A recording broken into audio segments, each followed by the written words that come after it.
Okay, I'd like to bring this meeting to order, please.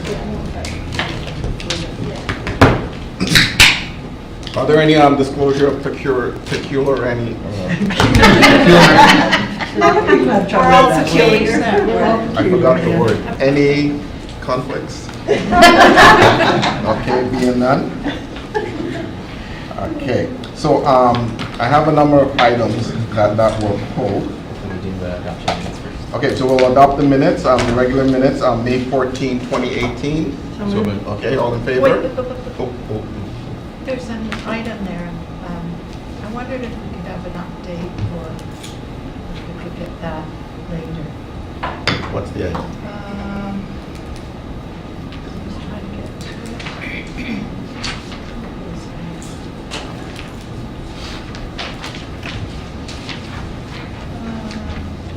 The first item on the encroachment. In the minutes? Okay. If not, maybe later. What do you call it? Motion on suspended rules of procedure. This is in regards to the Ontoro situation. Yeah, unless it might be in camera, I don't know. I wasn't at that meeting. I can't necessarily speak to the specifics if there's... The item previously was not in camera. I don't know if there's anything in particular with regards to an update. Council, was there a question you had or a clarification?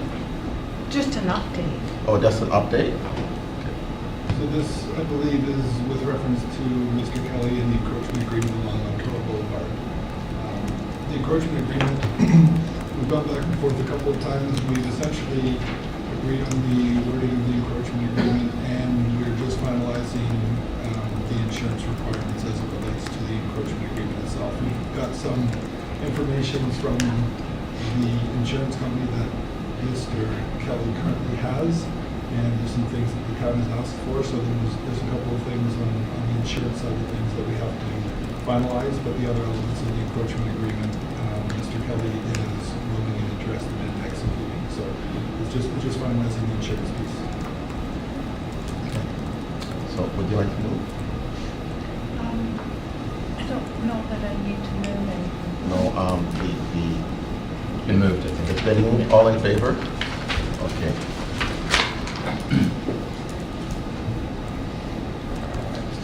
Give you a motion on the closed minutes. The closed minutes, May 14, 2018.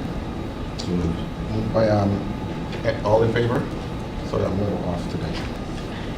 Okay, so there are a number of items that, 4.6, 4.7, 4.9, 411, 4.1, 4.2, 4.4, 4.14, 4.15, 4.18. Okay, a mover for the balance, I think there's a few. Okay, all in favor? Okay, so we'll start with item 4.1. I don't have the move, who moved 4.1? I know I did pull it. I had some questions here. We got Colleen. Oh, sorry, I'm just trying to find it. On one, about the age-friendly community designation, when will all those actions be completed? So through the chair, I'll defer to the Director of Recreation, Culture and Community Development. So we'd be looking at, to do a fulsome age-friendly designation, we'd be looking at 2020. We need to do an asset mapping and gap analysis, then put a plan forward. So as you know, with age-friendly, it's not only all departments of the corporation, but also cooperation with the regional government in terms of transit planning, housing, those sorts of things. So at this point, we're looking at 2020 for age-friendly. So this will likely carry forward Yes. in the next strategic plan? Yes, that's correct.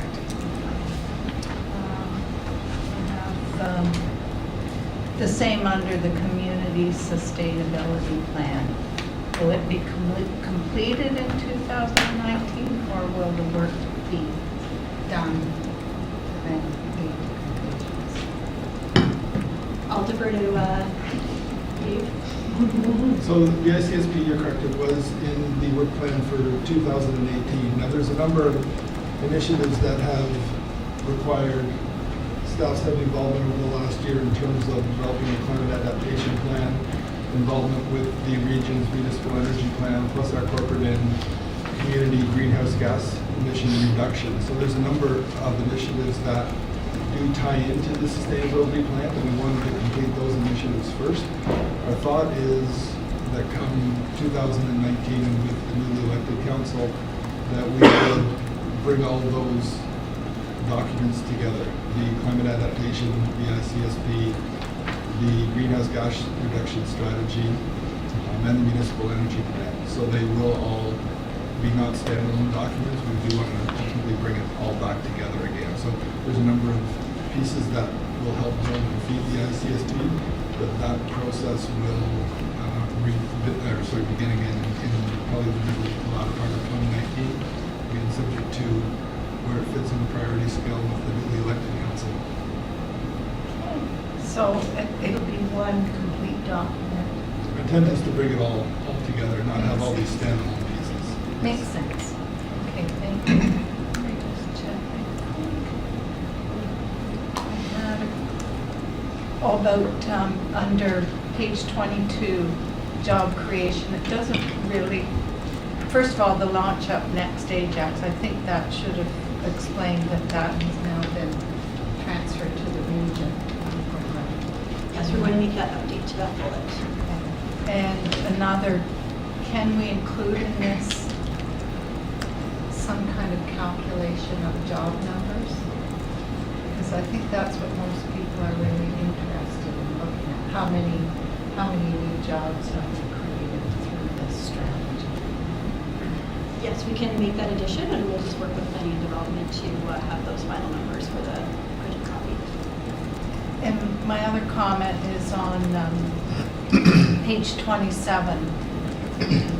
It looks as if, I mean, cyclotourism is great, but it almost gives the impression that that's the only tourism opportunities that we've worked on. And I know we have a lot more, and I would speak to, certainly some of the things around history that we get a lot of people coming to visit our town. I think we should broaden that a little to include other events than just cycling. Okay, thank you. We'll take that feedback and see what other events we can capture from the last 4 years that would fit under that strategic initiative.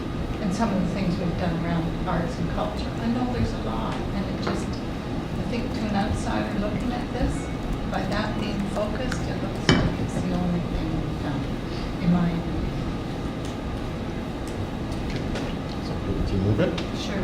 Okay. With All in- those changes. With the changes, all in favor? Okay, so moved. Item 4.2, the federal tax funding 2017 expenditures.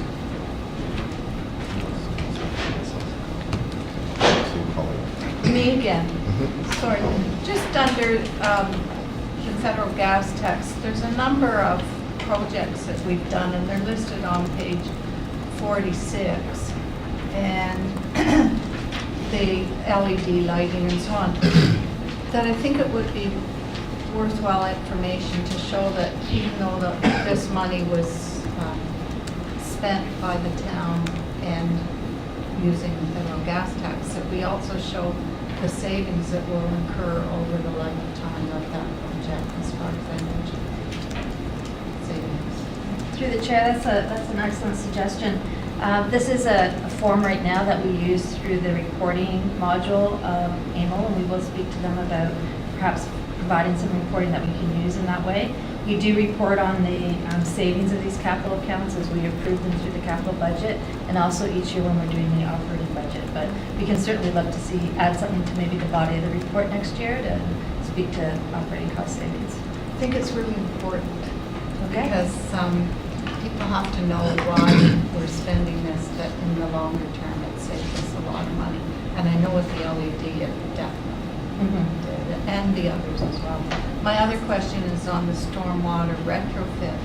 I thought we were going to do some testing on the rain gardens. Did we ever do that? I believe we did, and I can't off the top of my head tell you exactly. We had different options that we were testing out. And we have done testing, and I can't tell you who the winner was, what we had the best results from, but I can follow up on that. But we have looked at the resulting water quality for the different options. I think that would be important to get back as well. So that update would come to council, Susan? Okay. Want to move on? That's it. Okay. I'll move good. it. Okay. All in Thanks. favor? Item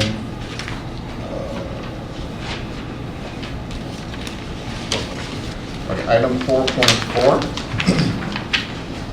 2017 operating budget surplus and new year end reserve allocations. Colleen, it's you It's me today. again, I know, you're all gonna be mad at me No, because I'm, not but at all. anyway, I think, I think, oh, the whole, on page 56, the overall allocation of funds has become somewhat unbalanced to the capital needs, a rebalancing of the budget allocation and non-top tax revenues will be undertaken with the next update of the financial sustainability plan. Just wondering if the treasurer could elaborate on that and what exactly the plan is going forward. Thank you. Through the chair. So in the FSP that was implemented on January 1st, 2014, we allocated percentages of the tax-based allocation as well as the non-tax revenues of Viridian and the slots to each of the reserves. What we found now, we needed a few years of experience, is that the demands on those different reserves are a bit skewed to what we thought they were going to be. So for instance, building maintenance seems to be a heavily used reserve that has a lot of demand right now, whereas vehicle equipment reserve is growing much faster than we thought it would be. So when I talk about rebalancing, I want to look at how those percentages are allocated based on our current capital program and the assets that we own. So we'll shift those percentages that each reserve is receiving to properly fund the capital accounts moving forward. And we could just comment as well, I think the fear is that if we lose the slots, we're in huge difficulty. I know it's going to certainly impact us and change things, but if you could just speak to that as well. Certainly, through the chair. The smart thing that was done with the slots revenue was that we protected our operating budget. So the slots funds, as you know, 96% of them go directly to the reserves to support the capital program. Having said that, although we protected the operating budget and tax rate increases, that will impact future capital projects and will slow us down and provide less of a funding base. In some cases, it won't be as severe as the full $7 million, because we do have an allocation that goes to debt reduction, and we have fully funded up to our phase 2. So if there's not a lot of debt on the horizon, which I don't see any right now, then we will have saved that portion and can use to the other reserves. We will have, if all goes through with the mergers on Viridian, we will have a change in revenue to increase then. And we'll just look for other ways to help support that capital program. But remember that we kept a spending cap, so those spending caps helped us grow those reserves, which we can now use to our advantage to smooth out our landing on the possible loss of the slots revenue. And just to pick up on that, when we started on this financial sustainability plan, the goal was to build our reserves and provide cushions for sort of the rainy day type of thing. So would you say we've met that goal? I would say that council has been very good at adhering to those policies that were brought before them, and that they have left themselves in a good position to be able to work through this potential loss of revenues. I thought that was the answer, but I wanted you to say it. I think that's good, and it shows how important it is to adhere to those policies going forward. Thank you. Thank you for guiding us in that direction. move it. Okay, all in favor? To item 4.6, contract award, Dufferins Village Central Park construction. Colleen? Oh, was that me too? Oh, my. Let me see. What page is that?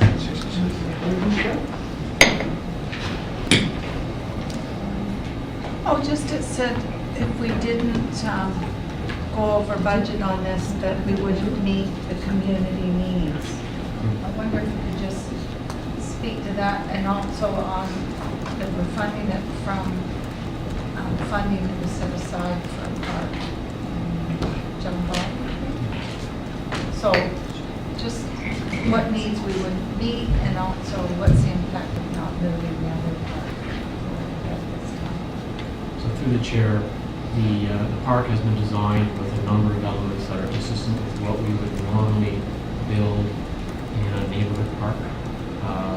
So we looked at a relatively large senior junior playground with a shade structure, seating area, car service paving. We looked at a small parking lot to support the junior soccer field, irrigated soccer field drainage. We also looked at a multi-use court.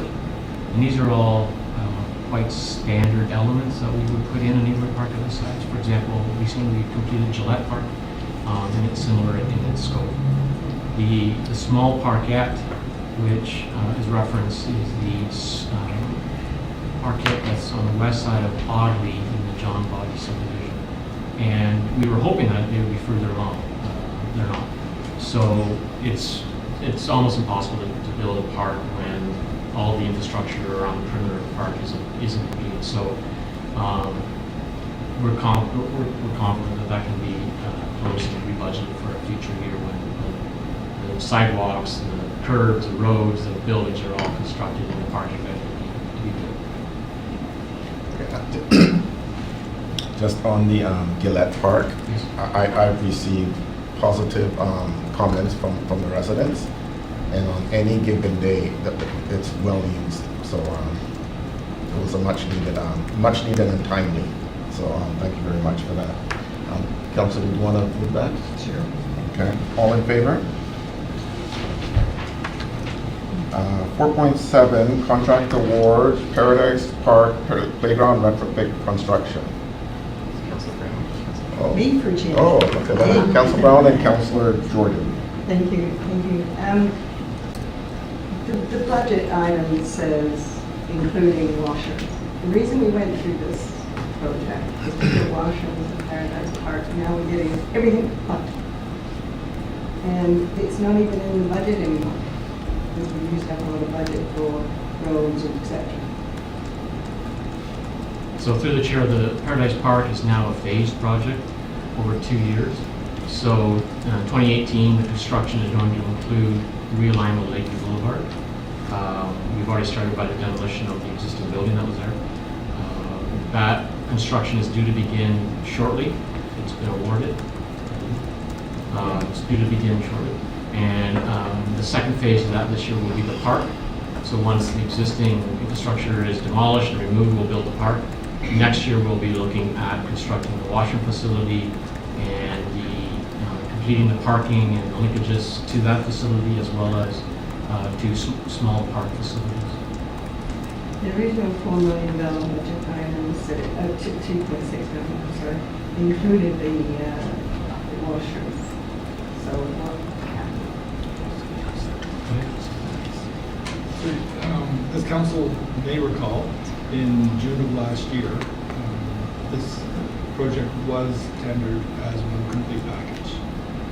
When the tender closed, I remember that. our presentation to council indicated and recommended a phased approach, which spoke to proceeding with Lakeview Boulevard and the park based on a $4 million budget.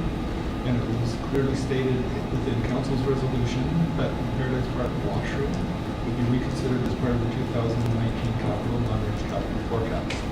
So what we've presented and awarded previously was Lakeview Boulevard's realignment. This is the next component, which is the park development. It is staff's intent to identify the Paradise washroom through the capital budget process and have it constructed in 2019, subject to council's approval. And that's my problem as a new council. So management will recommend this washrooms be constructed in 2019, is that right? Staff will go through the process of identifying the capital project priorities and bring capital budget to council for their approval. It's the intent of staff to proceed with the washroom in 2019, but we obviously know the competing priorities and the budget pressures that we face. So I can't predetermine the process, but it is our intent to proceed down that path. Well, as I said, this all started with washroom. Now we're getting everything back, and no guarantees for next year either. So I'm, really disappointed in that, and hopefully the next council will approve it for 2019. Thank you, sir. Okay, thank you, Councillor. Stewart? Yes, of course, I'm disappointed too, but it seems like this one's gone on forever. I just wanted to. On page 78, it says additional funding is required for consulting fees, final design, and so on. I thought we had the final design complete. Through the chair, yes, there is a final design. There were some additional fees involved with that, so the report is recommendation for approval of those fees. There's some design fees as well as some fees associated with splitting the tender up into pieces and looking at the drawings again and getting it tendered as a part, single entity. So we don't have to go back and do anything more on design. No, So, no, we're ready to go. okay, good. Yes. Thank you. It's money. Yeah. Okay, I know you're not happy, but did you want to move it? No, I'm going to move it. Okay. Go ahead, you're going to move it. All in favor? Okay. I just want somebody else to move it. Item 4.9, contract award, ACC parking lot resurfacing and expansion. Councillor Dice? Yeah, thank you.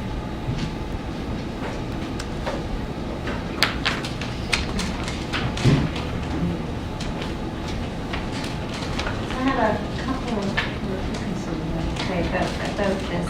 I wondered if, I know this is an answer of bigger parking lot, but through the design stage, did you consider incorporating any kind of tree coverage? Yes, through the chair, thank you. The new parking lot has rain gardens all around, as you can see. Right? And within the rain gardens, we have allowed for all sorts of different trees, shrubs, ground cover, and so on and so forth. So we do have provided trees around the park. And what about at those raised concrete medians? Is there any way instead of those you can have trees? They're kind of narrow to be able to plant trees. I don't think the trees will survive. One of the things we could probably look at is maybe putting sod down or something, but in terms of maintenance, that might be a bit difficult to maintain a small narrow area. Yeah, so it might not take very long because they're sort of narrow, they're not very wide enough and people have to. Was permeable paving considered? Yes, and considering the size of the parking lot, it would be very costly to permeable paving. Does permeable paving also reduce the heat? I think it's a soft skate that reduces the heat, and so allowing for more soft skate would have been more ideal. That would definitely reduce the heat. But if we go ahead and increase the soft skate portion of the parking lot, you lose a lot of the spaces. So right now we have about 120 spaces, and if you put in more trees and shrubs in within the parking lot, that would significantly reduce the number of spaces. I understand that, but I think any of us that go somewhere with their children always want to park under a tree in the parking for a very good reason. Right. Particularly with the issue of climate change. I think it's really very important that we start looking at those things and designing appropriately. The rain gardens are a great addition. Will you be putting anti-idling? Yes, absolutely. Okay. And just with respect to the Kippy Drive expansion in that part of the parking area, and I know there's been confusion about change, people feel like they are going through Yes. the community center, not necessarily on the street, but as part of a parking lot. And we treat sidewalks and crosswalks, we delineate the difference there by giving them a different kind of pavement look, a pressed brick. And I'm wondering why we can't do that in the parking areas on either side of the Kidney Road extension, because then people getting in their cars are reminded that they're parking and this is the road in the middle, Right. because they're not remembering. And it's a good point. But the issue here is that the roadway itself is very narrow. And if we were to put in buffered edge lines to have pedestrians walk around the edge, that would significantly narrow the street on itself. I'm not saying that, I'm saying the parking, where the parking areas are should be a different texture than the road itself. Oh, I see what you mean. So there's a visual Right. that tells you this is the road, you're in the parking. Right. I mean, we can certainly look into it and see if we can, you know, but I mean, the idea right now is for somebody who parks in one of these spaces, the idea is for them to walk onto the sidewalk and then walk across and cross at the safe point, which is the main walk crossing the right. You know, that's never going to happen. I understand that, but that's the intent. That's the intent. The intent is for people to park, walk on But the that's sidewalk. again and why I cross. think there has to be a visual delineation Right. of where the road is and where the parking is, Right. because nothing else, that just won't happen. Right. Is it possible, I know there's a steep embankment just to the east there where the sidewalk is it not possible to put some sort of cycling lane around the parking? The problem. Because you cannot see people backing out. Okay, so one of the things that we've done to improve the sight lines is made it perpendicular, which is a bit better than it was before. The way it was angled before was intended to improve the sight lines only in one direction. Now, you know, it's a better way, we can look on both sides and there's better sight lines. Not when you have tinted windows. It's very difficult to see in the windows, and when I cycle by, I always look to see if there's a driver in the seat. You can't always see. I understand what you're saying, but the other thing that we've done is we've you know, provided the curb extensions and the raised crosswalk just to slow traffic down and slow people down so everything is moving at a slow pace. You know what I mean? So it's easier for people to see oncoming traffic, oncoming cyclists and so on. So you've looked at an alternate route then, and you're telling me The problem with, right now, there's no capacity within this to sort of put a multi-use trail. You know, the best that we've done up to now is put in the sidewalk. And there's no platform right now to put a 3-meter multi-use trail because you'd be encroaching into the soccer pitch. So the cyclists could use the sidewalk then? Is that- They could, I mean, ideally, we don't want people using sidewalks for cycling, but I mean, if that's, if people want to use it, it's probably what they'll do. I mean, ideally, we want people to be on the road, and that's why we put all the signage in place, and we have the stencils in place for a shared use system. And ideally, we want people to be using the road, cyclists. I guess that's it. I still think it's you know, there's a lot of cyclists come and use the Yeah, address. it's a business fund. Children and adults, and I think it's not the safest route. It could be. Yeah, I'll look at those options. Mayor Parrish? Yeah, I was a little unclear looking at this report as to the figure 1, the first one that you had up there. That expands the existing south parking lot to the south. Correct. And so when I look at figure 4, though figure 1 is immediately to the south of figure 4. Correct. And the net impact of all of these changes increases the amount of parking by what? Because I see that some are eliminated and then there's new parking spaces. So what is the net increase in parking spaces? There's none eliminated. It's 120 parking spots south of the existing parking lot. No, but there's got to be some spaces eliminated in, as per figure 2.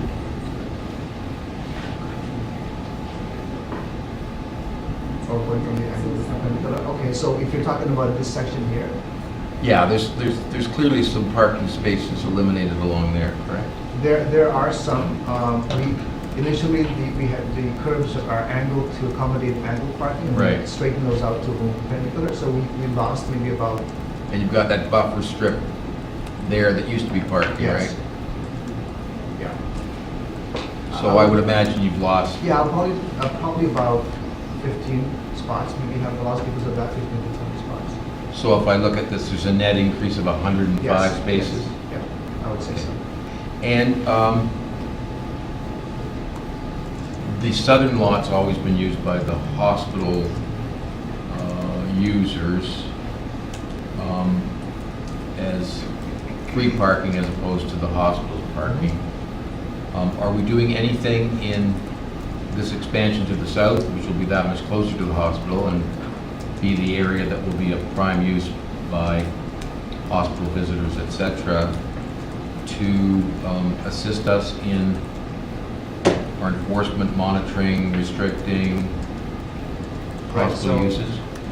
As a part of this project, what we're doing is around the entire perimeter of this parking lot, including the playground, there's going to be a chain link fence that will come around and surround the entire parking lot, which makes The it entire parking lot, right Including- up to the building? No, so The it's entire just around expansion. around the expanded portion of the parking lot, and then behind the basketball court and these facilities. So it'll come back around. It will be all encased within here, which makes it a bit difficult for people to sort of park and walk across. They'll have to make that trip all the way around. Right.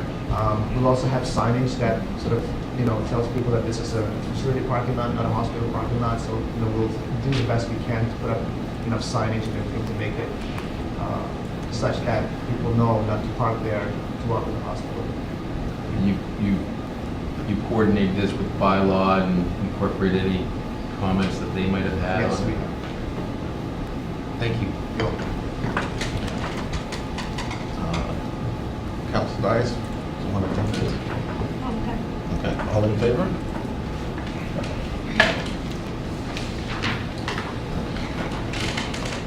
Thank you. Thank you. Okay, item 411, protection of pollinators through the Mayor's Monarch Pledge and Bee City, Canada. Councilor Rice?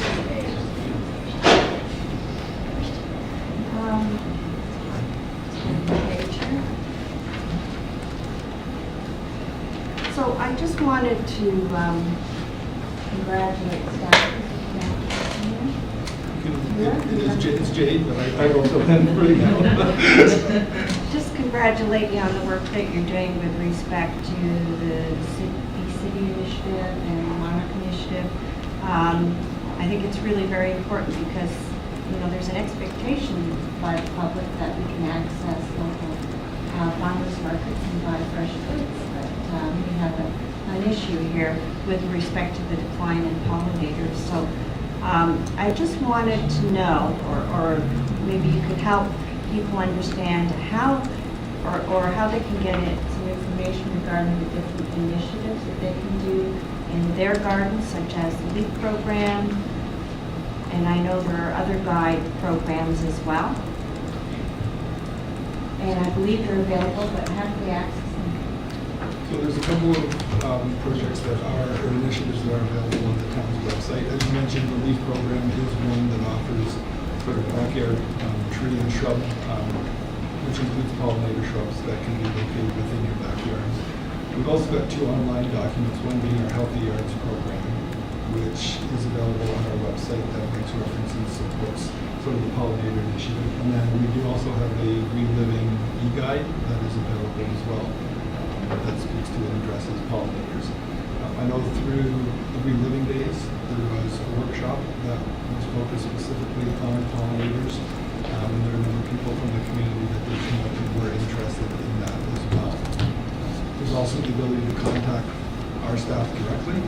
If there is information with respect to the types, design requirements, wildflower seed mixtures that people are looking for, they can contact us and we can provide support and direction for them if the online material is not So do we have those brochures available in the atrium of City Hall? I would have to confirm if they are here or not. I'm not 100% certain. Because I would think that they should be available in office. If that's something, and again, a key part of this is education and awareness, so I think the more that we can get out and engage the community in this initiative, I think is something that we would support, and by all means, we can check, and Jay would probably know offhand in terms of what facilities that we do provide the literature, but we can look to add if it's not already there. Good reminder. Thank you. Mayor Parrish? Are we doing anything to enhance the availability of milkweed? Are we, for example, any plan to seed in the naturalized area of the waterfront for milkweed plants? It used to be, in days gone by, that the proliferation of monarch butterflies at certain times of the year down at the waterfront was incredible. It attracted people to the waterfront simply to witness it. And it would seem that there's many reasons that there isn't that kind of population anymore, but it seems that milkweed is essential to the reproduction and proliferation of monarch. Are we doing, and we have certain, like we have the wildflower area between the water pollution control plant and Harbor Point Gardens. We have a few other naturalized areas that would lend themselves perhaps to have milkweed there. Is there anything that can be done to enhance that? Yes, actually, there's a number of different stewardship programs that the town is involved with, different members of the local community in the natural environment. We are introducing milkweed in multiple locations. So typically where you see, and you reference St. Andrews and the waterfront being two examples, but there are a number of additional native landscaping opportunities that we've got in the natural environment that is part of our regular program. And milkweed is central to all of those programs. So, I can get you specifics in terms of where, but it's definitely front and center of the program as far as what we're introducing into the natural environment through Ajax and in a variety of locations. So, where we partner with schools, conservation authorities, different interest groups, milkweed and pollinators are a key component of that planting initiative. So from a town perspective, we're doing what we can when the opportunity presents itself. It's really about educating what individual homeowners and businesses can do as well. Thank you. Okay. Oh, sorry, you have a question? Yes, just on the bee kits, are there milkweed seeds or something that someone could plant? The seeds, there's a number of different sort of wildflower seed mixtures that are available. Milkweed is part of that, but it's combined with a number of other sort of native pollinator seed material as well. And as well, I wanted to ask, I think there were a few implemented so many recommendations, you got a certain designation. Are we targeting these recommendations to get the designation? We are. Which one are you targeting? Which one? Is it, well, I think there was a couple of different levels. It sounds to me like you're, I think it was the leadership one or something. I will find out the designation. I do not know that offhand. Oh, okay. And the other thing, I don't know if it was happened naturally or as a result of work, but I know last year, I couldn't believe how many monarch butterflies were down at the waterfront along the, no, it wasn't just at the meadow, it was all along on the road off the edge. So I was amazed at the number that I saw. It was really exciting. Good work. So, Councillor Dias, I believe, all in favor? Okay, item 14, employment lands update. Councillor Jordan. Okay, page 147.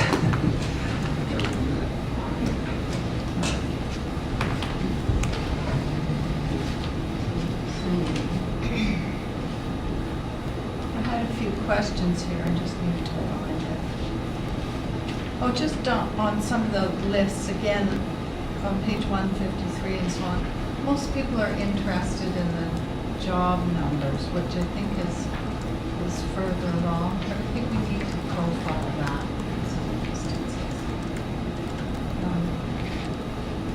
For example, as well, the complete sports performance. It's the first time I've heard of it. How many jobs did that create? So through the chair, I believe in the attachment, each one of those projects outlined includes job numbers. If I remember correctly, complete sports performance was in the neighborhood of 20 jobs. I know in a previous term of council, we had a target of jobs, and then at the end of the term, we would speak to that. Have you done the same here? So once again, through the chair, we did have the 2015 by 2015 campaign that did end up, obviously, in 2015. We didn't have a replacement campaign for that, but we do continue to track job creation. And we've made how many jobs in that, in those years? So in the last term, approximately 2,350 jobs have been created, net new jobs. And that new job, those numbers were derived from the annual region business count.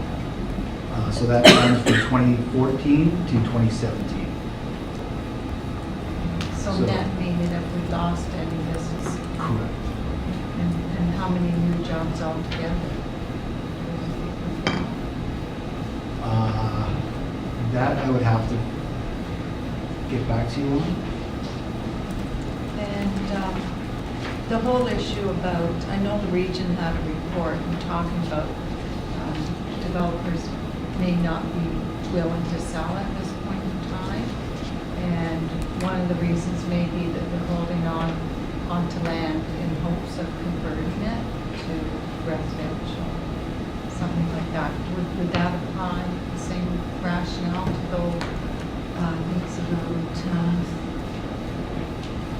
I don't know, 130 acres, 32 acres that are not available for sale, yet they're serviced. Sure. Through the chair, once again, yes, through the comprehensive reviews, some landholders are holding on for conversion. Others are holding on for their own future anticipated development. If that doesn't happen, those employment lands could come back on market. So between those two scenarios, we would see just about that number of acres coming, potentially being available at the time of development. So we're going through the comprehensive official plan review. So the region is undertaking a municipal comprehensive review that started this year. I think the report went forward in May, kicking off the process. And we are doing our official plan review. We're scheduled to start in 2020. And of course, we need some of their work in order to commit some, as far as targets and that sort of thing. So now it's important that then we keep these lands as employment. And as well, if it's not appealable anymore, am I correct? If council holds firm on it, then it will stay as employment, because I think that's important to state. And as well, it talked about, the region's report talked about there being only small parcels of land available, which wasn't attractive to investors. What would you say the situation in New Jackson is? I think there are perhaps smaller parcels of land on the market right now, but the reality is there are much larger parcels of land that are serviced that aren't just on the market right at this time, but that are considered from an economic development perspective to be market ready, subject to the owners deciding to put them on the market. So, okay, I think that explains it, because the public doesn't necessarily understand all those factors. Knowing that we have service employment, but that we don't have the ability to sell it. She's right. Councilor Crawford? Through Lisa, we used to receive an annual employment update with a lovely brochure on what was going on. I don't think we've seen one, gotta be at least 3 years. And in our absence, where are we and who would be involved in getting that report together? So this is really what we were looking at as far as an employment update is concerned. And I think it does contain all the relevant numbers So, in here. And when? This report that we have today. This is it? Because he used to come in a lovely brochure and this doesn't really, I don't know. Well, we weren't anticipating a brochure, we were looking at this report. Okay. Rob and then Mayor Parrish. Yeah, just through the chair, so there was, and I think what Councilor Crawford is referring to, there was an annual Yes. planning and development report that was intended to be replaced, and I think what happened is we lost some with transition between directors, so there was an intent for economic development to issue, basically a quarterly report. I don't know if any of you have been around long enough, there used to be a publication called What's This Hole in the Ground? So that, it was really just an More along update. the priority pathway Yeah. thing, but.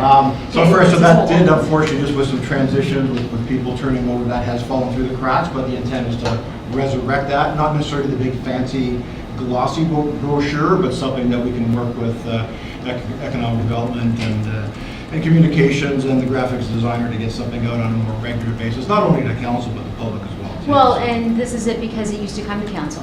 Yep. So this is, this is lovely, but it's not, it should be more formal, I think. To the chair, absolutely. Mayor Parrish.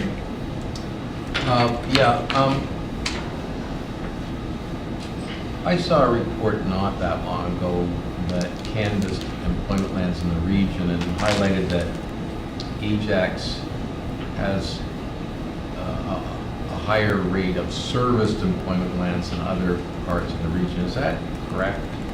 Through the chair, through my understanding, that is the case, that all of the employment lands in Ajax have been pre-serviced and zoned, where that's not the case in the majority of municipalities across the region. So there seems to be a push on the regional level, at least at the political level, to get more employment land serviced and to create pathways, incentives, tools, resources to get more employment lands serviced.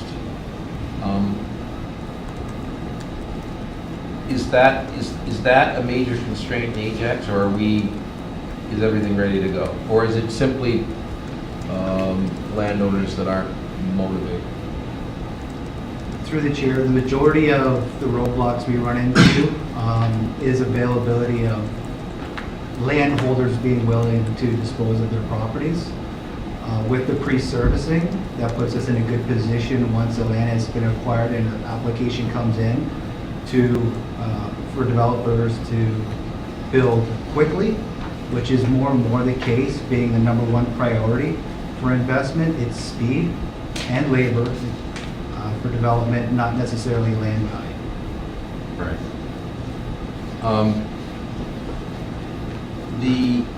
How much land is owned by the Pico family or their companies in terms of our total package of employment? Through the chair, I would say approximately 200 to 250 acres of land would be held by the Peacock family. Of a total of what? A total of all employment land? full employment land. I would be guessing in terms of what their percentage would be, but in terms of. Well, what is our total market- employment land? Like undeveloped employment land Yeah. would be 500, so about 50%. So it seems to me that with a generational change in the Pico family and a time when there's a question mark as to where their lands are going, after many, many years, there might be an opportunity to do some exploration as to a joint exercise in terms of what their vision is, what our vision is, bringing those visions together, making things happen on their lands. I mean, their lands were one of the sites for the Amazon HQ situation. So I think it's recognized regionally that these are key lands. And it's my perception in conversations with them that they see that this is now the way to go. They've sold off various parcels from time to time for residential development, but basically what they have left is employment. Is that basically correct? Correct. So is it time to have an active engagement with them in terms of sitting down with their planners, with our planners, our economic development people, and really starting to see what is the highest and best use for these lands and where that can go in terms of moving that along? Absolutely. A meeting like that is definitely warranted. So is it appropriate for the town to reach out to the Pico family to suggest that? Because I think they're ready for that kind of approach. I will definitely be happy to reach out again to try to facilitate a meeting of that kind. Are there any other constraints that you see other than what have been mentioned in terms of, for example, in our old industrial area? Are there any servicing or other constraints that hold that back in terms of zoning, designations, lack of flexibility in designations? We've got the emphasis on transit node development in the vicinity of the GO station. We have one or two or three owners there that I would suggest have great potentiality in considerably enhancing the value of their property through intensification and mixed-use development, etc. Do we have any kind of plan or program to engage key people with key holdings? So through the chair, we have been in contact with those folks. The landholders that fall within the existing GO node as it stands now do have plans for further intensification. They just don't have the means or the experience to execute on that right now. The other large landholder, Metrolinx, I've tried to get in contact with them because I have seen that they've tried to do mixed-use developments around some of their other stations closer to the core of Toronto. But I haven't seen or been able to talk to anybody about what plans are for Ajax specifically. South of the GO node, as you approach O'Brien and south of O'Brien, there are other large landholders that would like to see larger developments, but that is not able to happen until that zoning potentially gets extended. I would presume that there's got to be quite a number of developers who have been active in places where redevelopment of lands and intensification of lands is basically what they do. I mean, Ajax and places like Ajax have been traditionally in the greenfield development business. It's just the next farmer's field, et cetera, laying out a plan of subdivision, et cetera. But, you know, we've been talking for a while about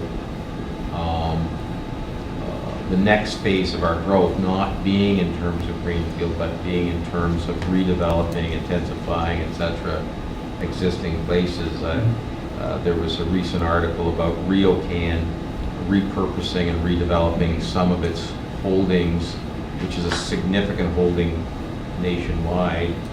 I don't believe that they have any immediate plans for the lands on Highway 2, but at a certain point they are. At a certain point, that's going to rise to the top, and they're going to say, oh wow, how these lands were originally developed is no longer relevant. They're now significantly undervalued.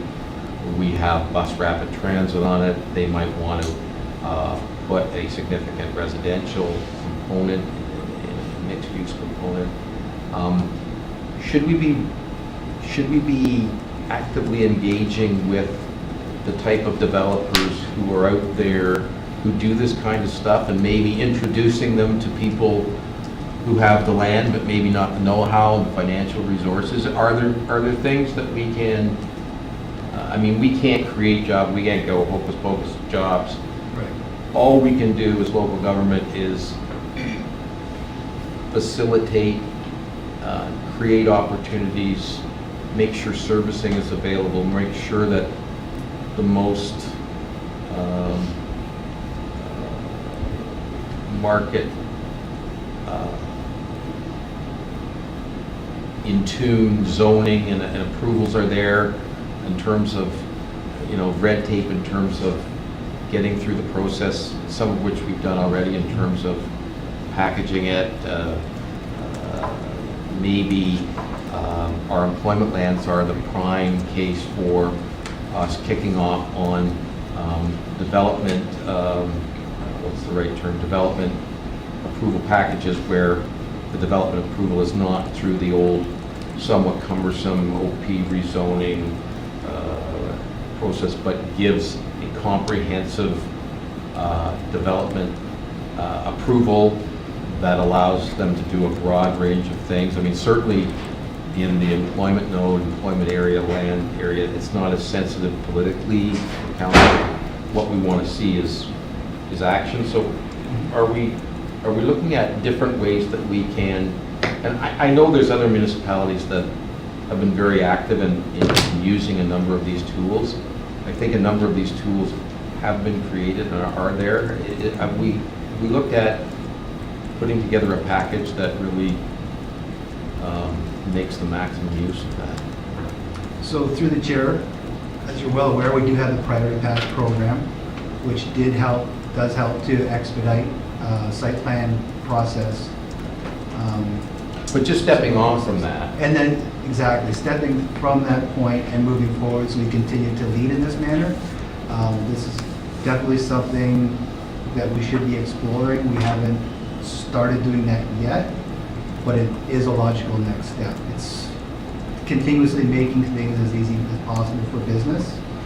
It's something that we've always tried to do and something that we'll continue to do moving forward. Well, you know, you continually hear of business being burdened by red tape, some of which is just a part of doing business. I mean, we have to regulate, we have to have regulations, et cetera, and I get that. But it seems to me that, especially in the employment lands area, in the area that's prime for development, we could, and we perhaps have the ability to craft a more user-friendly process that gets people where they need to be more quickly and with considerably less problems than we have now. And maybe the employment lands area is the prime place. You know, these employment lands designated on this figure in your report, the uptown area, the Rio County areas, the GO station area. Perhaps those are prime areas to come up with a model that really turns some heads in the development area and say, there's a number of these elsewhere, but the Ajax locations give us these advantages. And as they say, time is money, and getting through a process in 12 months is much more cost effective than getting through a process in 36 months, etc. So I'd just like to see something that, you know, moves that ahead. I think in Ajax and in the region, in terms of servicing by the region, in terms of availability in terms of financial resources. The housing industry has been getting all the honey because they can put the resources down. They can put the resources down because they're selling a product that has a turnaround time of a short turnaround time, whereas the industrial and other employment users have much longer time ranges and need to be facilitated more, need to have the service they need to have, the approvals faster. And I'm just wondering, moving forward, if we could come up with a leader in class type of approach. I also think that, to echo Councillor Crawford's point, that it's really helpful for councillors to know on a regular basis where certain things are in the process, in terms of site plan approval, in terms of what the status of things are. Like, I know that there's a number of projects around the town that are in certain stages, and sometimes these things, I know some of these files go dormant for months and months and months, but I think it's useful for members of council, especially when they have to talk about employment and employment opportunities, so that they can say, well, as a matter of fact, there's 4 projects that are well through the hop. I mean, and only speaking in terms of things that are basically public information and not confidential, but I think it's helpful to have those updates and the most up-to-date information so that the councillors can be aware of. And if there's problems with it, if there's a constraint, if there's, there's a problem with servicing, if they, so that councillors are aware as to where the difficulties are and where maybe they need to put their political priorities in terms of starting to make things happen. But just some comments. So that was a lot, Andrew.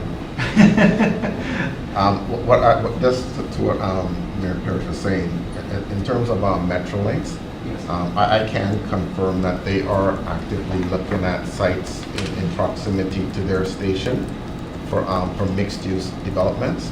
And when you're later on, I could provide you with some contact information. And then also in terms of developers that specialize in that type of mixed-use employment type of residential type of development, we could talk later, and I could provide that information. And that's also before I get to Councilor Crawford. I think what Council is saying that is more or less like a cheat sheet. I know in 2014 we had 2014 jobs by 2014. Something to refer to that this is where we are, this is what our targets were, and this is how we were able to achieve it, and let's be able to refer to those numbers. Right. I get calls in terms of development applications in the process, and sometimes I get caught off guard just in terms of what's happening and the issues that are being raised, and whether it's fair to be raising new issues when they're so far into the process. So again, I think it would be good for the councillors to know on a regular basis, where the hot applications are, so that we can anticipate a call from the applicant, and know what to how to respond appropriately. Councilor Crawford. Thank you, Mr. Chair. Andrew, you're in a hot spot in an election year, so I apologize that you're taking the brunt of this, but it's been said that if you have a university in your town, you have employment. I don't know if that's true or not. Is there any thoughts of UOIT sort of expanding programs into HI at all? Have we maybe have the potential to talk to UOIT about that? The other thing is, are we being approached? Are we being approached by businesses at all? And what is our retention of our current businesses? Because that's just as important as new businesses. Okay, so through the chair, I guess the first question was about universities in town. Mm-hmm. So we benefit from being sort of in between or very close proximity to UIT, Durham College, University of Toronto in Scarborough, Centennial College in Scarborough, and we're kind of like right in the middle of the donut. So our labor force is very educated, and we do have access to those students quite easily. Having a university or some sort of post-secondary education in town would be fantastic. We've approached UOIT and Durham College in the past, but I think their appetite isn't quite there in terms of, I think they're looking to develop their Oshawa campus. They've got the small presence in Pickering. I don't know if we're part of, on their radar right now in terms of their strategic expansion. We have been approached by international schools looking for potential locations here, but they tend to like to include residential development as part of the proposal, which kind of puts us in a position where we can't quite accommodate what they're looking for. But I don't think we're being hurt by not having a post-secondary school here, but it's always a nice asset to have. It's something that we can get. So again, the second one would be, are we being approached, or do we have businesses coming to us saying, you know? So just in general, businesses looking to come into town and invest and develop constantly. We probably get somewhere in the neighborhood of 60 to 80 inquiries for locations directly to the Economic Development Office every year. And that's not even the inquiries that go directly to a broker. So Ajax in the Durham region is a hot spot. And is the bog really the landowners? Is there something else that's going on there? I try to associate, it's almost like trying to find a house. Every business has very specific set of requirements that they're looking for. So it's pretty tough to find the exact requirements each and every time. We do the best that we can, but we see a lot of investment here. There's a lot of activity in Ajax that make other municipalities very jealous. So is the new approach from existing businesses within, or business owners within Ajax, or is this coming from outside? That would be coming from outside. There is, in terms of expansion, some businesses that have sort of outgrown the amount of space that they can expand on within their own sites that are looking to move within town because they like being here. But my previous comment relates to more new investment into town. And retention, how are we doing with retention? We do really well with retention. Businesses, like I mentioned, like to stay here. They'll do everything they can to figure out a way to be here. So it's pretty rare that we see businesses leave town. There's a new, I noticed there's a new, up on Harwood, beside that other big, there's another sign up saying that they've got, is it lease space? On Harwood? On Harwood, is that near Keensford? No, it's Harwood North. Yeah. Between 2 and Roslyn? No. No. I'm just second guessing myself. Is it I can coming see it in my soon? head, but anyway, we'll talk later. Sure. But thank you, thank you. Okay. Who wants? Oh, I think, I agree as far as the report. We need to have something, and if something can be done on the information that we've received in the report, to put it in a format that's easily read. I mean, I pulled the report to ask about the jobs because it's so buried in that report. You don't see it, and I think we need something to show that to the public, and I think that we found what they do in operations updates as far as some of the projects. It doesn't need to be a glossy thing that we spend money on. Just do it and send it out through the internet and post it to the website. And the pictures are always helpful. So I agree 100% on that. The other question, we were working on a development permit system, which I thought was supposed to make things faster for developers and so on, which is part of what we've been talking about here. Yes. Where is that? So we have been working on a development permit system, and we did report out to council on it. We're at the place where we're developing the actual official plan policies, and we will be bringing that forward to council in 2019. 2019. So would that meet the criteria that we're looking at as far as speeding things up for developers? I thought that was the whole purpose. That is one of the purposes of the development permit system, and I think certainly it's one of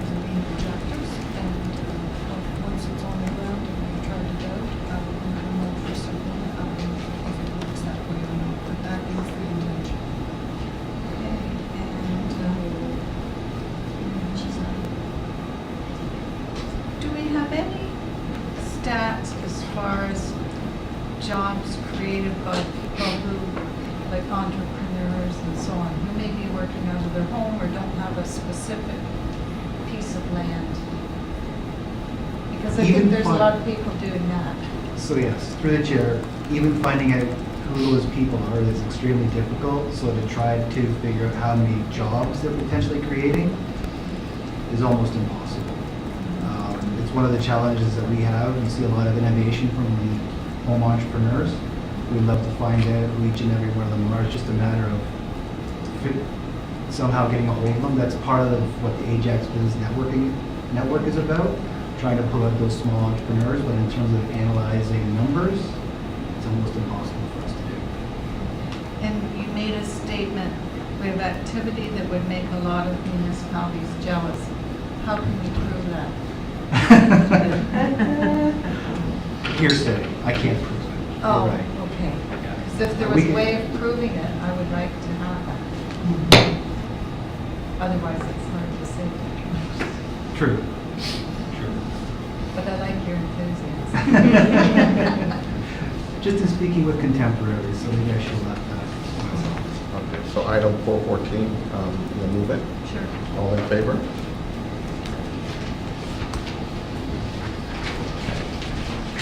Thanks, Andrew. Item 415, strong neighborhood strategy, year 5 status report. Colleen, that's you. Page 162. And it talks about youth hubs and so on, age-friendly communities. And we've done a lot of work and I think it's great. And I hear the hubs are very successful. There's even new one at Ajax High. I'm just wondering, we seem to hit on the young and then seniors. What can we do for the people who are kind of, I don't know what we even call them, after high school, in college, university, or just starting out in their career? In adults, college age? What are they called? I don't know what they're called. I know other communities have done work as far as engaging that community in the town's work, projects, issues, whatever.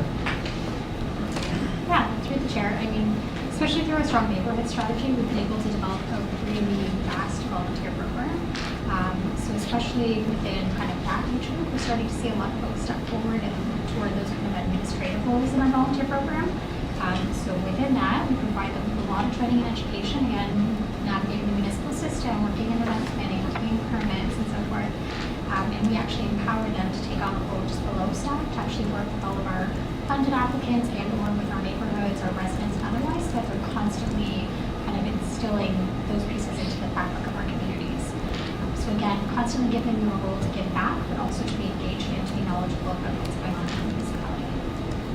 Through the chair, if I can add as well, we, I guess, are the beneficiaries of the underemployment of those youth, so early adults who do have post-secondary degrees.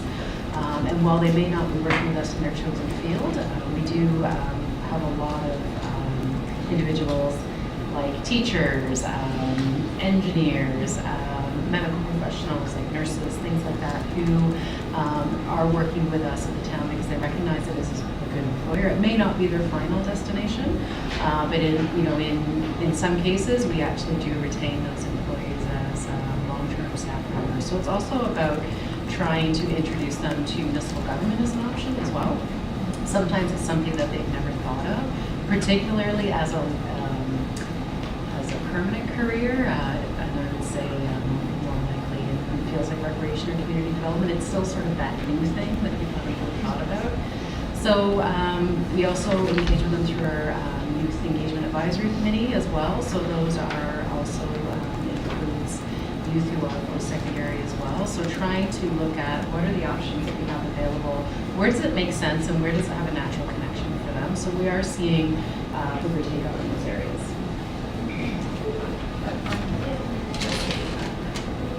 Do we put stuff out on Instagram? Through the chair, I would have to defer that one. We did Through the chair, Chair, we currently only use Instagram for the Healthy Kids initiative. We are not utilizing it for as a corporate channel right now, and that's just in terms of resource and capacity to manage another social media account. But we do have a corporate identity on Instagram. I didn't hear the last bit. Sorry, we do have a corporate account for Instagram, but we're only using it specific to an initiative at this point in time, and that's just due to resources and capacity to manage another social media account.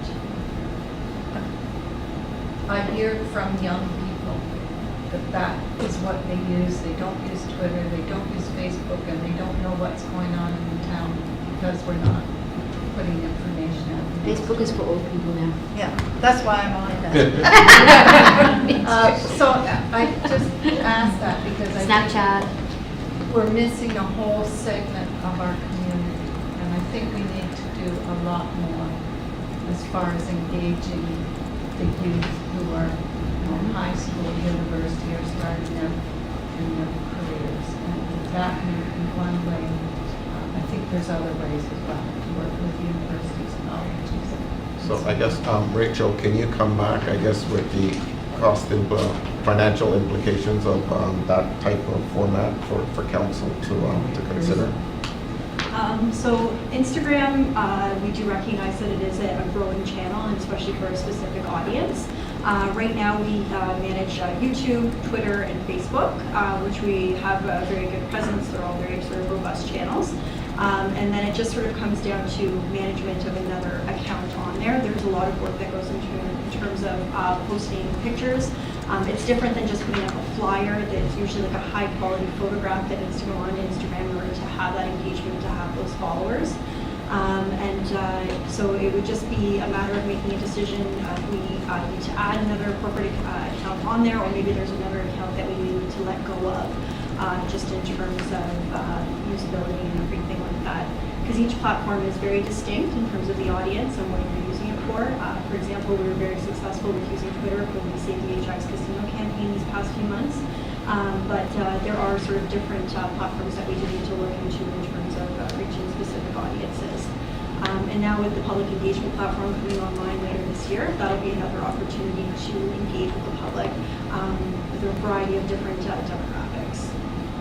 So are you interested in staff coming Well, back or with, maybe it has to come through the next budget process, but I feel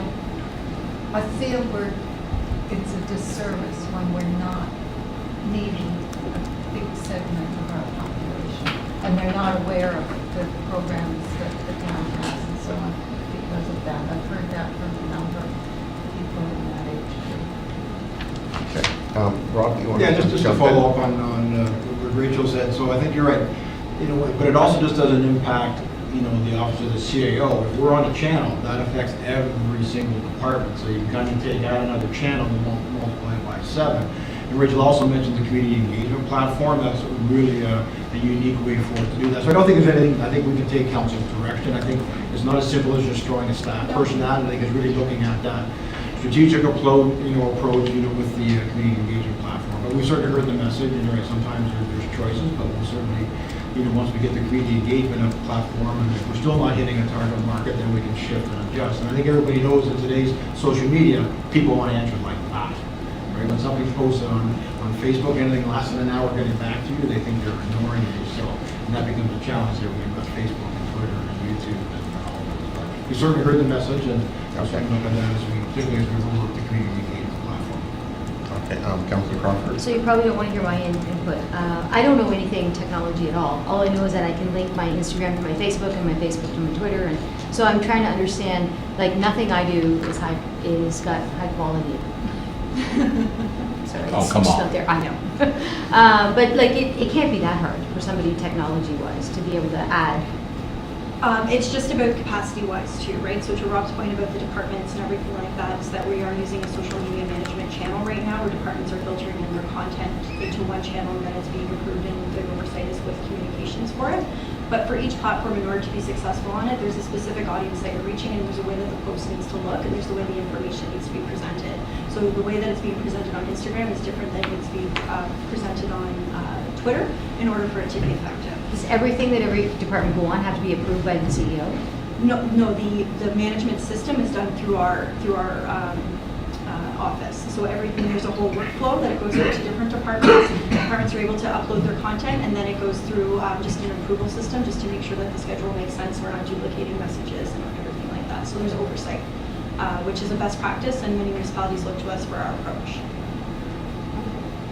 Thank you. Thank you. Councilor Tory, do you want to- Yes. Okay, all in favor? Okay, thank you.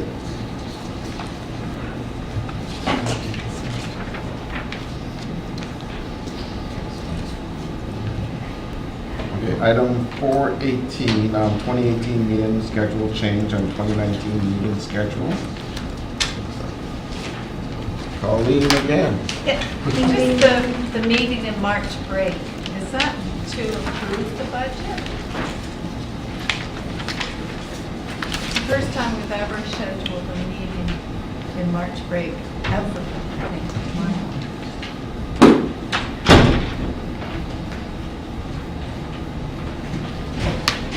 Through you, Mr. Chair, the March operating budget meeting is on March 4th, which is actually the week prior to the March break. But because of that, it's caused our Community Affairs and Planning Committee meeting to bump into the March break week. So you're correct, it's not common for us to typically schedule something during March break. But because of the bumping of the capital budget and the operating budget process for 2019, it's caused us to need that extra week.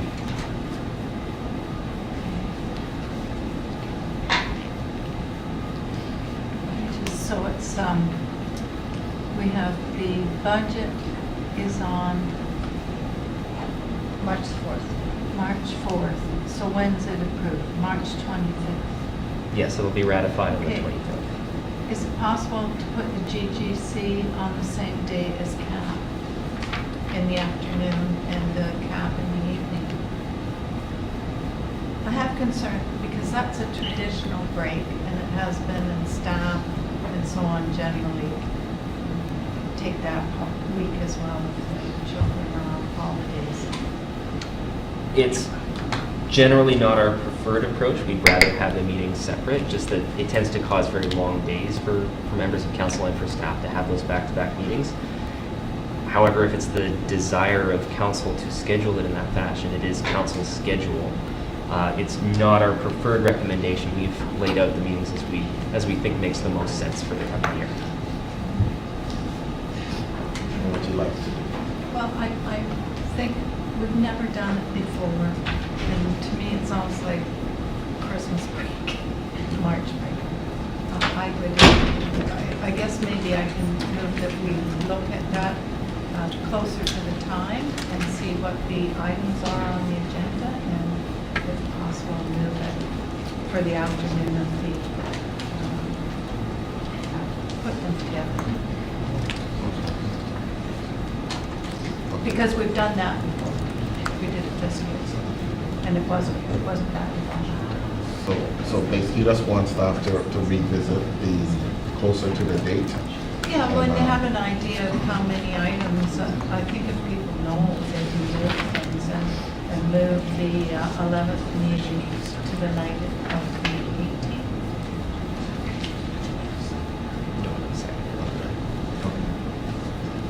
18th. All in favor of that change? Do we need to vote on that?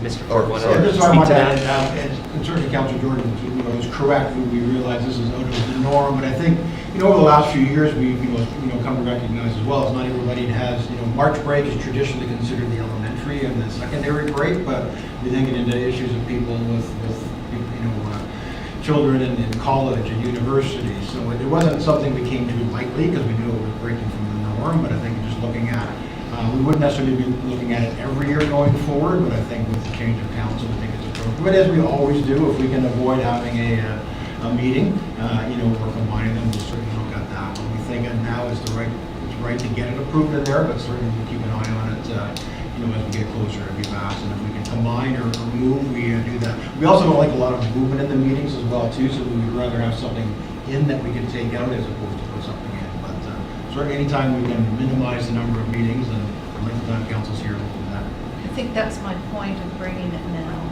so we don't have to move it. And my concern is, yes, the elementary and high school students have holidays, but a lot of people who are of working age have, those are their children. And they tend to want to take that week off. So we'll leave it as we'll look at it closer, start It's a looking at it strong closer. direction. If there's a way of adjusting the agenda items that be moved and put together, because I think it's Okay. worked before and it hasn't been bad at all. Mr. Proceed. I think people would rather do it all in one day than come in on lunch break.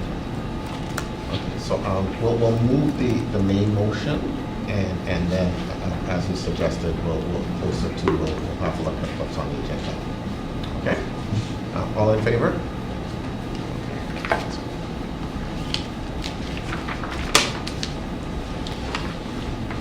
Okay, we have 3 presentations. Item 6.1, the 2017 financial statement and audit report. Try to understand what you do. Thank you. Comfortable back there. As in past years, Steve Stewart, Associate Partner of Deloitte, is here to present the financial statements. They were circulated to you and subsequent to this meeting will be posted in final format on the town's website. As in past years, I'm sure Steve will be happy to walk us through the statements and answer any of your questions. Yes, and I'll be brief, which is usually met with a great appreciation as well. A couple things I just want to start with. I'm not going to walk through the documents that were provided to you in detail. I'll just hit the highlights for you. Just a reminder that the financial statements that we audit, that you have to look at, are prepared in accordance with public sector accounting standards. Same standards used by every level of government in Canada. Every municipality, provincial government, federal government follow them. There were no changes in those standards this year, so the accounting policies and the financial statements are consistent with the previous years.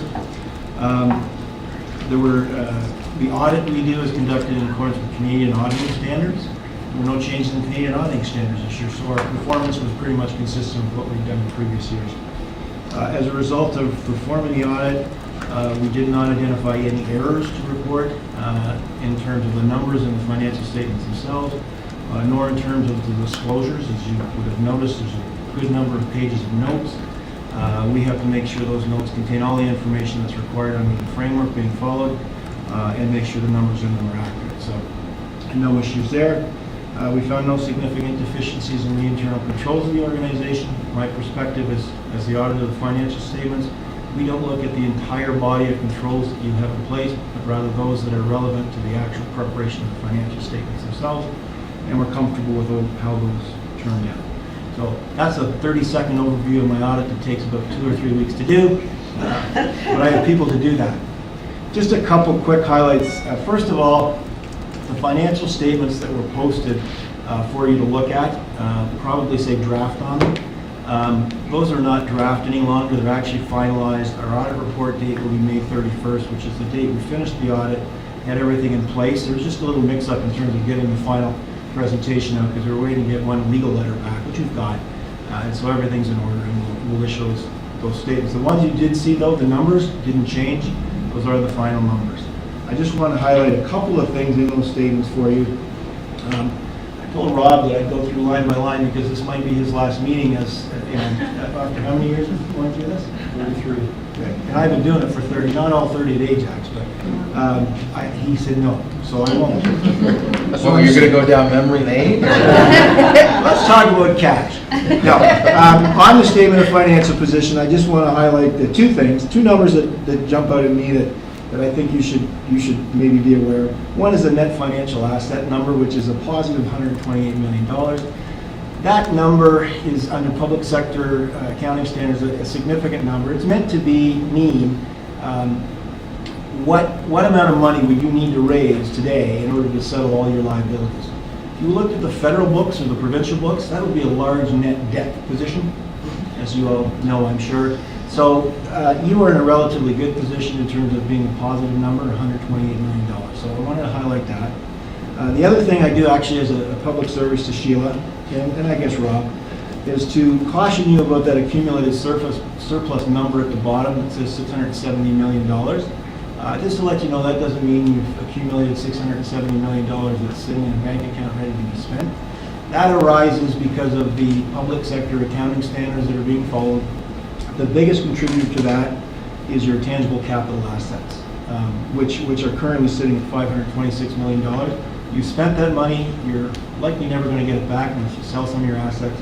And that just sits down there in your surplus until those assets actually amortize. So there's a very detailed note in Note 12 that details that. Your actually operating fund surplus, when you combine the library, the BIA, and the town, is about $200,000. So don't get too excited about that big number. The other thing I wanted to highlight, I was thinking back over the last few years when I've done this, but I didn't want to say the same thing over and over again, which is tough when you're a library.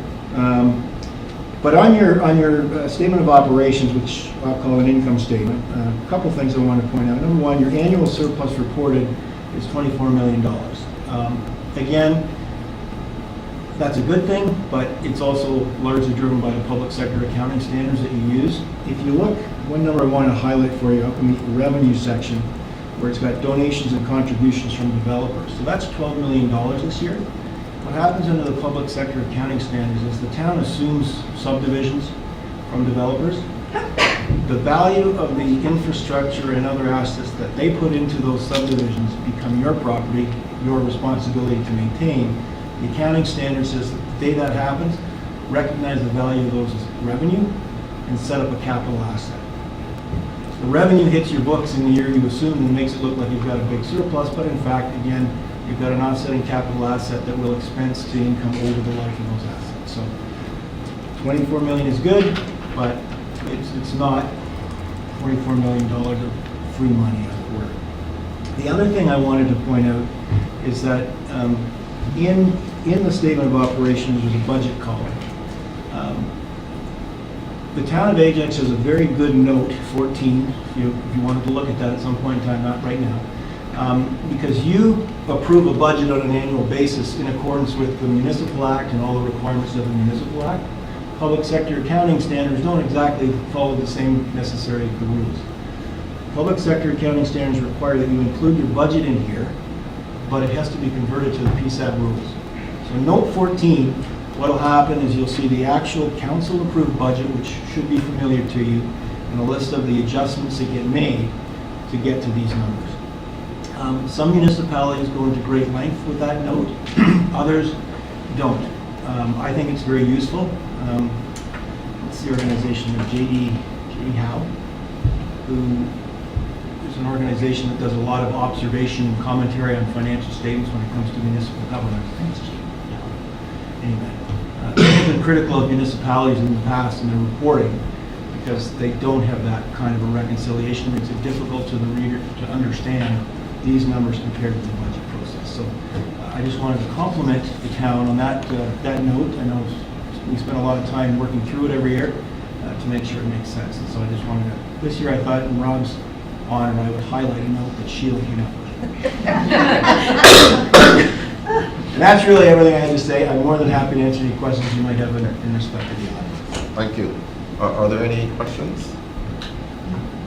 Okay, Just perfect. a word of congratulations. Congratulations. Thank you very much. Okay. Thank you.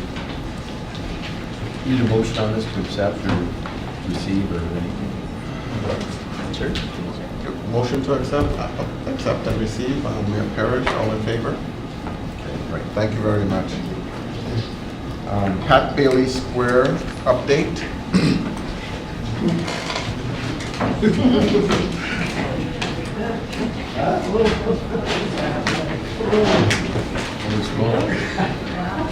Good afternoon, Mayor, members of council.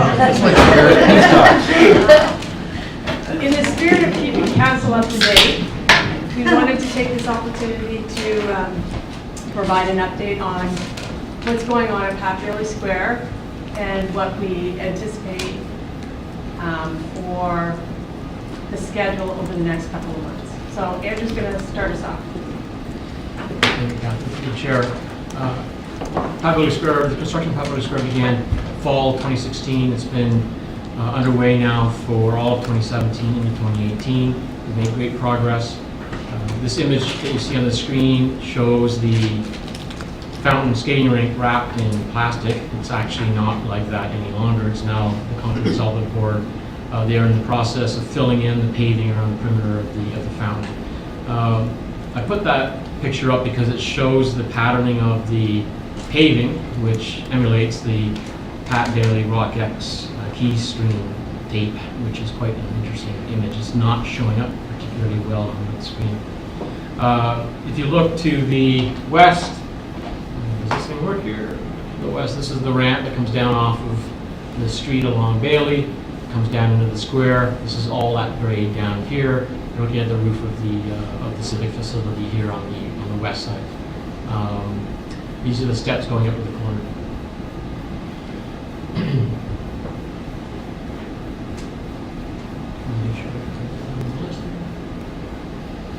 So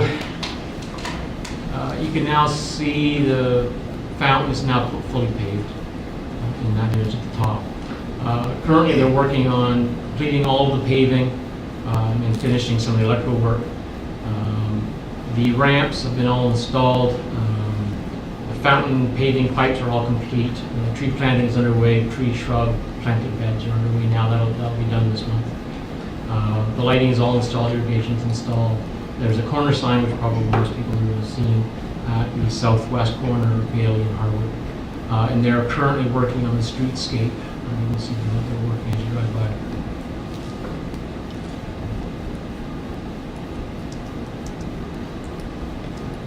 So I'm going to talk a bit about the civic facility. Recently we awarded the contract to Cooper Gordon, and we're just going through the process of the shop drawing approval along lead items in order to meet the September dates. So the renovations have started. We have had our third meeting. The process is the same. We're partnered with Medallion and Cooper Gordon to deliver this facility. The civic facility will host new lockers, and the skate union area will have the men's and women's washrooms, including a universal washroom. We'll have an office for the maintenance staff that will be assigned to the square, a new kitchenette, and a new historical timeline mural wall installed. Now we're going to turn it over to Mr. Robert Gruber, who's going to talk a little bit about the Women Memorial Workers Monument. So, as you know, Council approved commissioning acclaimed sculptor Timothy Schmaltz to create and install the memorial. The memorial is two-sided, showing the DIL plant floor and the women war workers working on the line on one side, while the other side reflects the fruits of their labor through the liberation of a European village by Canadian soldiers. The Bomb Girls Legacy Campaign Committee requested a memorial that would be significant in size, and this memorial will be just that. It measures approximately 21 feet tall by 23 feet wide from the tips of the maple leaf, Canadian maple leaf ends, which ties the whole memorial together. So we think that that's significant. Yes? So I want to start by showing you what we've been calling the backside, which shows the liberation of the European village. I know Council is very interested in the DIL side, so I'm going to leave that till the end. The design of the memorial is a forced perspective in relief and depicts a number of figures, including a soldier giving chocolates to a young female villager, which was something Canadian soldiers did at the time, and that's something that I'm going to return to in just a bit. So this gives you an idea of the clay sculpture that occurs, and you can see the detail that's there. As you can see, people will be able to go right up to the memorial and see at eye level. Yes, this is our model. I didn't know I was modeling when the picture was taken. So this shows that this way people can see at eye level the detail in the figures and the landscapes that are incorporated into the piece. Again, these are the rough sculpture drawings, or the rough parts of the sculpture. So this is not the completed form. Obviously, there are some edges that need to be smoothed out and things, but this gives you an idea as to how the sculpture has been coming along. So the front side. Now we come to the front side of the memorial, which depicts the DIL plant floor and the women war workers working on the line. Again, you can see Mr. Schmaltz, he's a very tall man, but you can see that you can go right up and be looking at some of the figures at eye level. He did copious amounts of research using materials provided to him from the town, archives, books, and actual photos of the women war workers that he received. All of the main women in the foreground are sculpted after real workers, except for one, and that is the woman that's showing fatigue. Many of the smaller figures in the background are also sculpted after real women, and approximately 50 photos of real women were used to capture their likenesses so that they're incorporated in the piece. So we were very lucky to have Louise Johnson and Donna Anderchuk accompany Regional Councillor Jordan and Councillor Brown on a visit to the artist's studios, which is in St. Jacobs, to see the progression of the sculpture as well as provide feedback and insights to make the memorial as true to real life as possible. For example, in the bottom right picture, Mr. Schmaltz added a figure delivering supplies on a cart, which was a suggestion that was made at the time of that visit. So just in the bottom there, I think you can see it by the table there to the left of the table. So that was, I think, Louise's suggestion. Mr. Schmaltz, though, did take some artistic license with the sculpture, as is his right as an artist. This includes a woman wrapping a heart-shaped box of chocolates to include in the munitions shipment, which was pointed out by Louise that would never have been allowed to happen. But it does tie the two sides together with the image of the soldier giving the chocolates to the young European girl on the other side of the monument. So this is the sculpture when we were there for our last visit. And you can see in the center of the line, there were some things crossed in there. He made some, because Louise had made a comment about there should be some munitions there. And so this is kind of that rough sculpt. And then this is the final piece. So you can see how much it's come along from that time. And a lot of the suggestions from Louise and Donna were incorporated into this piece. This is a bit more of a polished piece. So from this stage, silicone molds are made and used to craft harder molds, which are then used by the foundry to create the sides of the memorial. Once they're released from the cast, the sculptor goes over the entire piece to clean up any rough edges or imperfections, and as you can imagine, with a sculpture of this size and intricacy, there are a lot of little nooks and crannies around bodies and faces in the background that might need to be touched up. It's an incredible amount of work, but will make the sculpture that much more impressive once completed. He then needs to determine what the inner structure will be to connect the two pieces together, plus add the parts of the Canadian maple leaf to make it one cohesive piece. So he's been working on all that, and this next screen shows you just how large this piece is.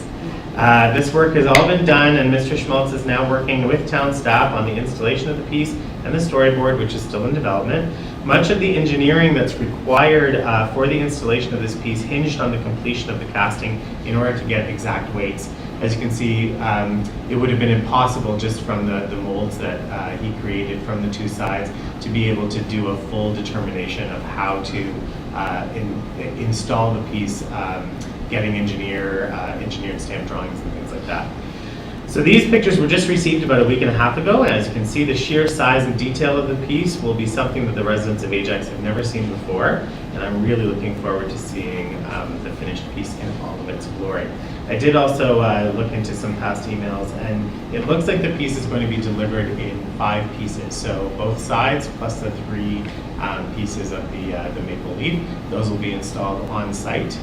So he has developed what that inner structure, that inner stability structure will look like and how that will be installed. So as I said, he's working quite closely with Andrew and other staff on site, and will be looking to get that installed. I will turn over to Rachel. Do you want the mouse or do you want to share?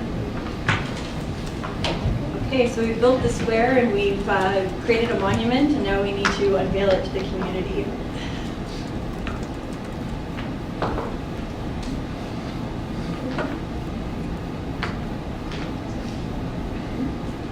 Thank you. Okay, so our grand opening celebration is planned for Sunday, September 9th, so that's coming up this fall. The event will take place from 1 to 4 p.m.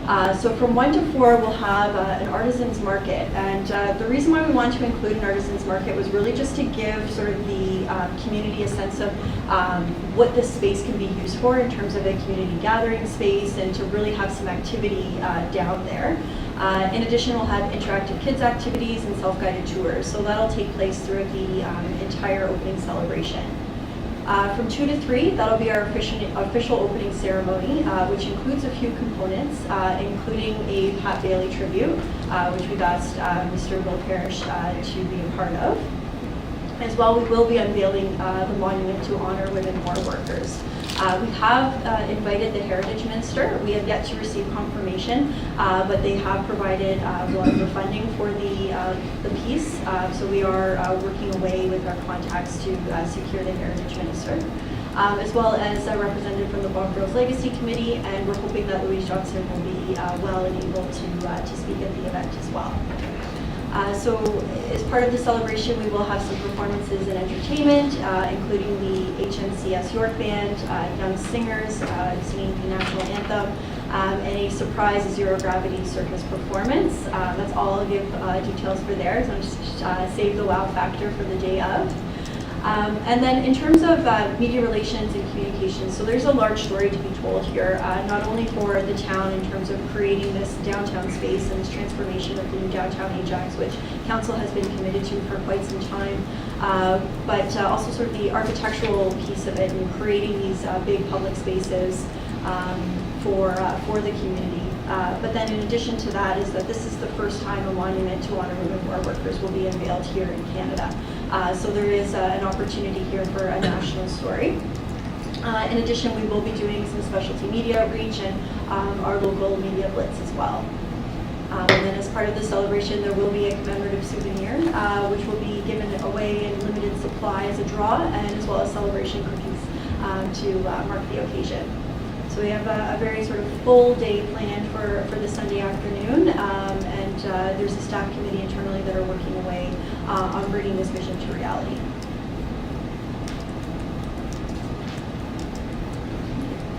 Thank you. Okay, thank you. Thank you, Councillor Dice. I think you've shown us before, I can't remember the locations of the two pieces of art that will be going in the square. There's also Pat Bailey's bust. Do you know where they're going? Pat Bailey's bust, I believe, is when you're going down that center piece there. Stairs?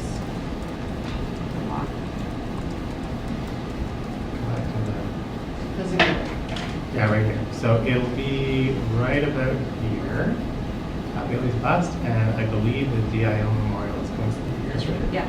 In front of the nice big building. Yeah, it's quite large. So you'll see it from far. So if you squint really well, that's the plinth where the bus is going. That'll be cladded in granite. It'll be actually higher than that, and so it'll be about that tall. So you'll be looking up into his eyes. The key with the bust is to make sure that people can see his eyes and see the whole face. Just because of the detail that's in there, we did want to make sure that it was slightly higher than eye level to be able to like really focus right on the design. It's such a beautiful piece. We want to make sure people can see it. So that tree is not right from It's facing into the Just checking. He's shaded.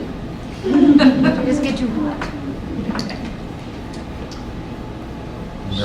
So this will all be complete for September 9, but when will it actually be complete in terms of the installations and things like that? Will it all go in on the night of September 8th?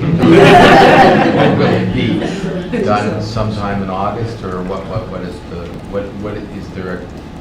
So through our contract administration, we meet regularly, and it's been made very clear to our general contractor that they need to be completed in August, at least 2 weeks in advance, so that there's just maybe some light cleanup to be done. You're absolutely right. The last thing we want is to be installing things the night before, and they're well aware of that. But things happen in construction, and sometimes we have to give ourselves a bit of time, and so if we're scrambling around a couple of days before, it's leading up to it, making sure all the sound systems and all the AD and security and everything is on board as well.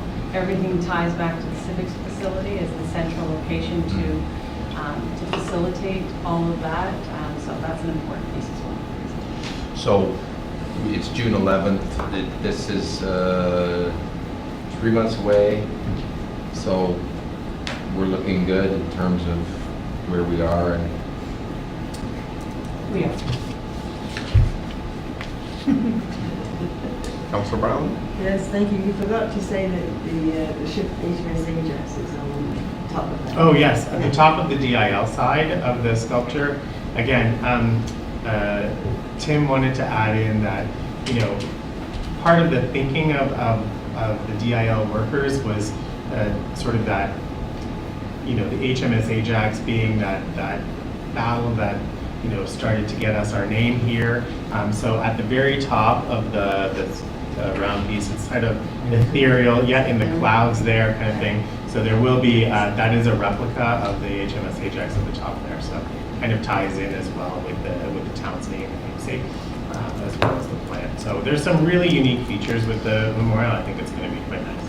And also, we discussed with Timothy the possibility of having small replicas that we can give to our major donors and maybe possibly for sale to members of the public. Yes, we have to take a look at the cost for those and see where we're at. Yeah, I think he wants to focus first on this, and then because he does have a unique way to scan his sculptures and create smaller versions of them, all through computers and things like that. I don't know how it works. I don't think they're 3D printed, but it's very interesting how he does it. He has given me a smaller version of the Gordon Lightfoot Memorial or tribute that he's done in Aurelia, and the detail is still there. It's quite impressive how he does it. So it'll be interesting to see. There's a lot of small figures though in there, so I'm not sure it's going to come out exactly what we want in terms of the smaller pieces, but I think when we look at the major donors, we can take a look at that. Okay, so we've got 3 months, so I think we can discuss it now, even if it's not finished. Oh yeah, absolutely. It's on his mind. We've had discussions. Yeah, you betcha. Thank you. Councilor. And following up on that, the recognition of the donors on the site, where's that? It will be on the storyboard. Yeah, as part of the agreement with the federal government, they have provided us with a plaque as well. The plaque, it's not the most attractive, unfortunately. It's a gold plaque that they give us, and it does have to be incorporated on. They produce it and then they give it to us. So that I think will be part of that storyboard, and on that section we'll also include the donors that we said would be recognized on that piece as well. So it'll be a bit of a longer storyboard. Where's the storyboard? It will be off to the side. I want to make sure that the commitments we made to the donors Absolutely. are followed. So if we can follow up on that. Yeah, we'll dig out all those documents, all the sponsorship documents that you put out. We have them all. Okay, good. And we'll be recognizing them at that time as well, if there's something. We have to give them something because we told them we would. Yeah, we'll see how we can make those decisions. If not, I think in the original thing it said a glass etching of something. So if you can't do those larger sculptures, we'll have definitely something else that we can provide. So I just needed to add something. Sure, go ahead. And Councilman Jordan should be the one to speak for the Bromwells, and Bromwells committee, and that should be on there. That would be original. Yes. Never thought we'd see the day, but we did, and it's just more than anybody expected. We said it would be significant and substantial, and I think we all have to recognize it's the first monument in Canada to women woodworkers. And I hope we got more than the Heritage Minister, because the Prime Minister and the Governor General and Lieutenant Governor General should be there, because we've had many monuments recognizing men's contributions, as we should. But I think this is really significant, and will bring a lot of people to Ajax to see that. There were 7,000 women who worked there. They all have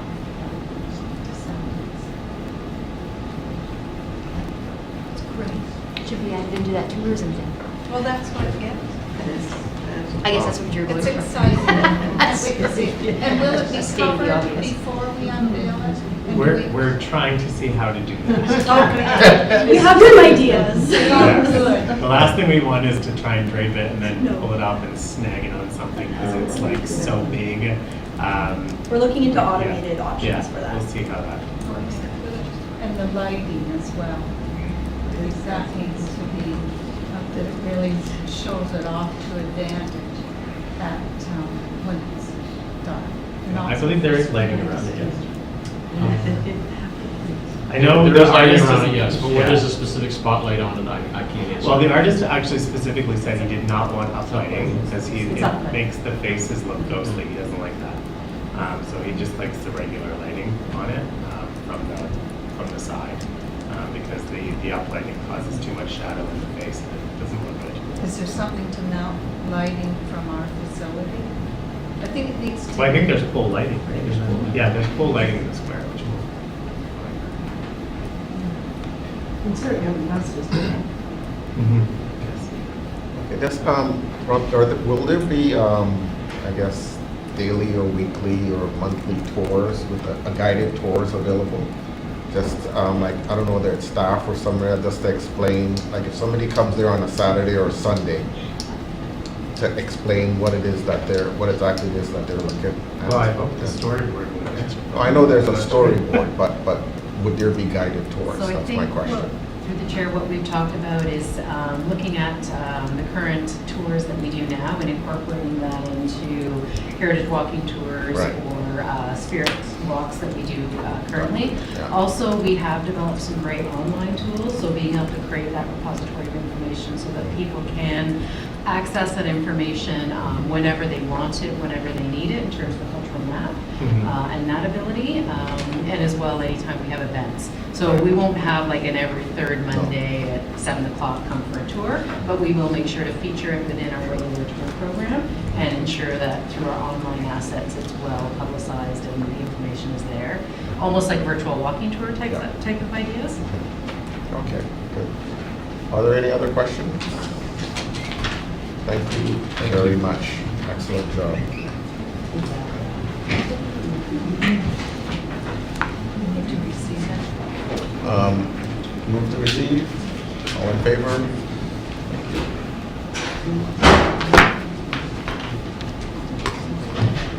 Okay, the final item is 1-year update older adults and seniors recreational services strategy. Robbie.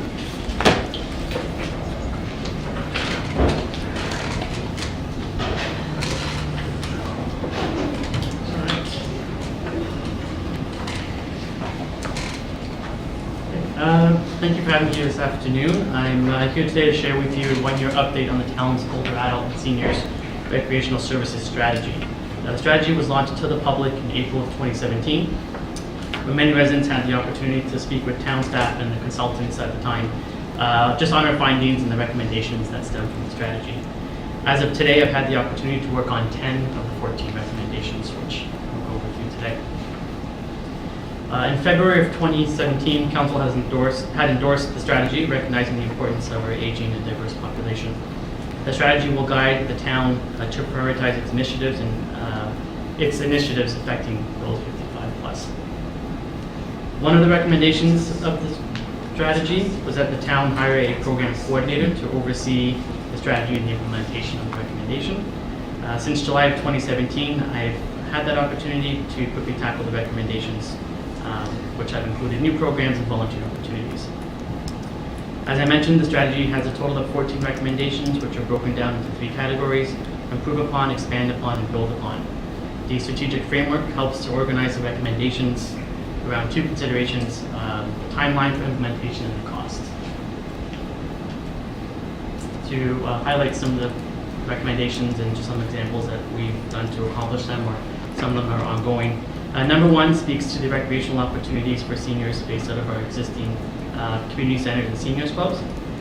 In June last year, we began enhancing Seniors Month by allowing free weekly programs for the entire month. In 2018, in January, we launched the new 55+ section in our activity guide outlining new recreational opportunities. The new section in the guide has seen a number of 55+ specific programming, which have included themed culinary workshops, dance programs, arts and cultural programs, and workshops and clinics. We've also taken into account our adult classes, which maybe were low in registration, and what we did was we transferred them to an older adult section to increase some registration. In January, we introduced free blood pressure clinics. These were made available monthly and were in partnerships with our fitness and health centers. And in our continued work with our 2 existing seniors clubs, we've applied towards the Seniors Active Living Center funding, which we were successful in, and this will allow for new initiatives and programs to take place. Number 2, the outreach of our town programs and services. I continue to make myself available to make presentations on the services that the town of Ajax has available, whether that be attending service group clubs and groups. And we've also begun making our activity guide available to a number of senior populated apartment buildings and centers, which include our 2 seniors clubs and within the Ajax municipal housing locations. Number 3, the town's continued support with the 2 clubs. The 2 clubs, the Pickering Village Seniors Club and the Ajax Seniors Friendship Club. I do attend their monthly meetings to assist them and provide them with resources when and where we can. And in January, the Pickering Village Seniors Club started a intergenerational volunteer program with Pickering High School. The high school, the students from the high school attend weekly, and they do have very special needs, and the experience allows for social and work experience to gain some insight there. Number 5, continuing on with our clubs. In June of last year, June Seniors Month, both clubs hosted their own open houses. This allows for new people to come in, check it out, tour the 2 locations, and get an idea of what is happening and try it as well. A lot of them don't have to commit to the annual membership. You can come in and show up and try it out. And we had 35 new visits last year with over a dozen new memberships attained. Number 6, just the facilities, the 2 clubs, their own, and kind of how they look and how they present themselves. So we're currently looking at always refreshing when and where we can. The Ajax Seniors Friendship Club did receive a dishwasher last year, which allowed them to move away from the styrofoam cups to be more eco and environmentally friendly. And this also allows for volunteer roles to be created within the club as well. With the request to the Seniors Active Living Center funding, we'll be looking at purchasing AV equipment, projectors and screens to assist with any special events or guest speakers that they get. And number 7 speaks to the custodian support. In March of last year, both clubs received additional part-time staff hours, providing the club assistance with programs, setup, and general maintenance and custodial services. Number 8, the hiring of a full-time coordinator. In July of 2017, the position of Community Recreation Coordinator of Seniors Programs and Services was introduced, and this is the position that I hold. Number 9, speaking to transportation. We currently are encouraging members and our residents to ride share to any of our programs or any of our special events or to the clubs. We do provide weekly transportation to the clubs as well as to our special events. And with the funding, we've been able to add additional busing to the weekly transportation to be able to cut down on time and increase ridership. As I mentioned, we do provide transportation to our special events, whether they be the barbecue or our spring fling dances. And I do attend Durham Transit open houses just to advocate and to speak on behalf of the 2 clubs and any residents that do have any concerns or issues. Just letting them know of some things that might need to be brought up. Number 11, the diversity of our programs. We've introduced a number of diverse, free, low cost as part of the 55+ program. We'll look to work with the Welcome Center as well, to introducing newcomers to participate in our clubs and in our programs. Just to give you an example of a partnership that we've just started with the Pickering Village Seniors Club and the Rang Tuang Group.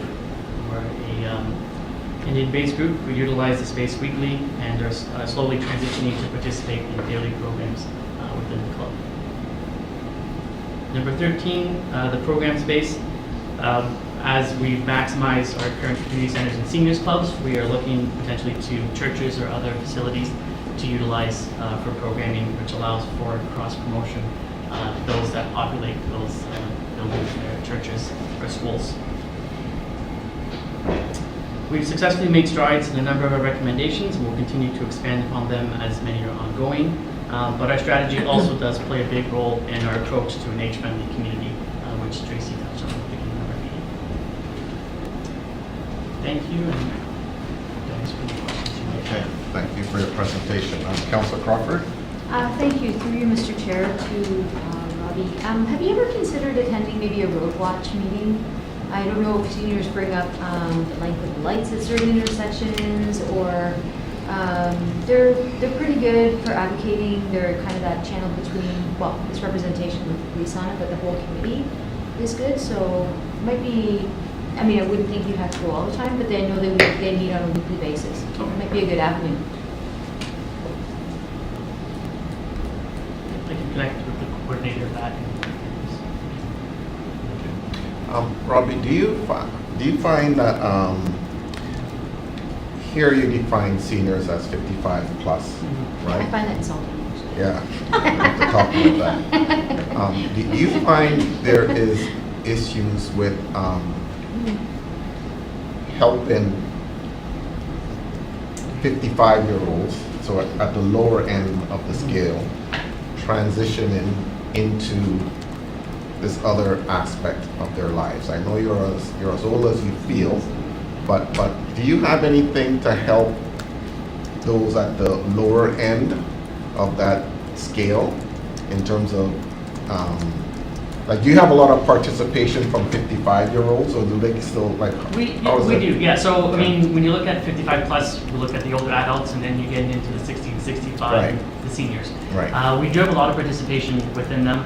We do have adult programs and older adult programs. So there is the option for them, if they want to be part of that 55 plus, they can register. If not, they could still be with the adult classes, which is 18 plus, and participate that way. So depending on their level of ability or play, then they've got the option to do one or the other. If I may add through the chair, one of the things that came through very clearly through the recreation services strategy was the discomfort around the use of older adult or senior, or where is it, and I could be a young 65, I could be an old 65 and a young 83. So trying to map out what people want at different times. We really tried to make our branding more inclusive, as well as offering a variety of different options, so that if you see yourself as an older 62 or a younger 81, you can find a program that kind of makes sense for you. We also talk about all of the options in Ajax. So, you know, for example, perhaps the Friendship Club isn't for them, but maybe Provis may be. So looking at what are all the different entry points into seniors programs and services that may be a better match. So Robbie continues to collect all that information to advocate in terms of the whole sort of map of programs and services. Great. Thank you. Are there any other questions? Move receipt. Move. All in favor? Thank you. Robbie. Yeah, why don't we take a 5-minute break, and then 5 minutes, so 5 minutes, and we'll